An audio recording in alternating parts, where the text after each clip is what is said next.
पण आपण मध्ययुगीन कालखंडामध्ये जर आपण विचार केला, तर साधारणतः यादव कालखंडापासून आपल्याला त्याच्या पुढच्या कालखंडात मोठ्या प्रमाणावर किल्ले बांधणी झालेली आपल्याला दिसते. यादव कालखंडामध्ये देवगिरीचा किल्ला बांधला आपल्याला माहिती आहे. हं. त्याच्यानंतर मग त्याच वेळेला काकतीय नावाचं एक साम्राज्य होतं. तेलंगणा वगैरे या भागात, म्हणजे आजचा वारंगळ तुम्हाला माहिती असेल, तर हो. वारंगळ ही त्यांची राजधानी होती. हां, काकतीय. काकतीय. हां, तसंच खालती मग शिलाहार राजे होते. त्यांनी पन्हाळ्यासारखा किल्ला बांधलेला होता. त्याचे उल्लेख आपल्याला मिळतात. त्याच्यानंतर खालती ते आपल्याला होयसाळ नावाचं साम्राज्य होतं. मग त्याच्यानंतर विजयनगर होतं. तर ही सगळी वेगवेगळी साम्राज्य जी होती त्यांनी किल्ले बांधलेच होते. त्यांनी फक्त ही दुर्ग बांधणी त्यावेळेला कमी स्वरूपात होती. पण जेव्हा इस्लामिक राजवट खालती दक्षिणेमध्ये आली, तेव्हा म्हणजे अल्लाउद्दीन खिलजी खाली आला. त्याच्यानंतर त्यांनी यादवांचा पराभव केला आणि मग त्यांना खंडणी द्यायला भाग पाडलं. त्याच्यानंतर तो वर निघून गेला म्हणजे. त्यामुळे इस्लामिक संस्कृती दक्षिणेत आली नाही तोपर्यंत.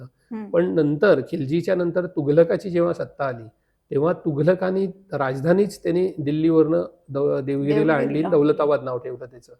आणि त्यावेळेला तिथल्या अमीर उमरावांना त्यांनी म्हणजे मारून मुटकून दक्षिणेमध्ये आणलं हं. आणि त्यांना इथल्या जमिनी दिल्या, जागा दिल्या आणि तिथे त्यांना व्यवसाय धंदे करणं म्हणजे त्यांना ते त्यांच्यावरती ती बळजबरीच केली एक प्रकारे.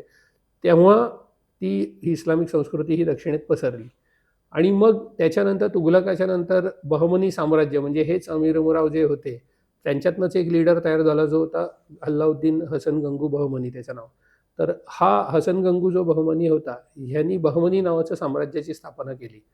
हे बहमनी साम्राज्याने दख्खनमध्ये मोठ्या प्रमाणावर सत्ता केली. 180 वर्ष राज्य केलं.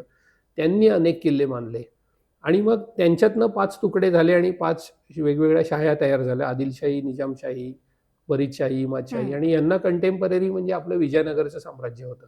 ओके. तर ह्यांच्यात मग आता एवढ्या दख्खनमध्ये बहमनी, परत ह्या 5 वेगवेगळ्या शाया, शिवाय विजयनगर, त्याच्यानंतर आणि इकडे गुजरात सुलतान, असे एवढे दख्खनमध्ये एवढे लोकं होते, की यांच्या एकमेकांमध्ये भांडणं, मारामाऱ्या सुरू झाल्या आणि मग त्या लढायांमधनं किल्ल्याचा उदय मोठ्या प्रमाणावर झाला.